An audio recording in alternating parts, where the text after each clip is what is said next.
रिजवान, उठ जाओ, नाश्ता तैयार है।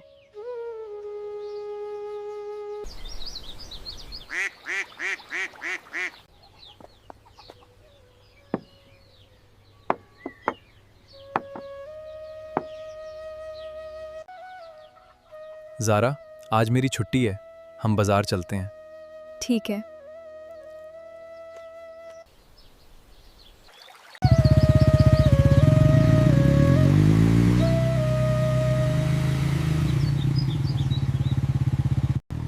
रिजवान, आज का मौसम और ये गांव कितना प्यारा लग रहा है। हाँ ज़रा, आज तुम्हारे साथ बाज़ार जाना और भी अच्छा लग रहा है।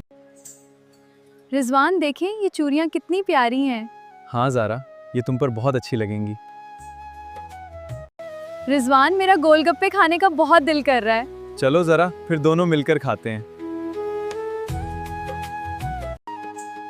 वाह रिजवान, गोलगप्पे बहुत मज़े के हैं। हाँ ज़ारा, वाकई बहुत टेस्टी हैं। रिजवान, ये सूट देखें, कितना प्यारा है। हाँ ज़ारा, बहुत अच्छा है, यही ले लो। चाचा, इसको पैक कर दो। जी बेटी, अभी पैक करता हूँ।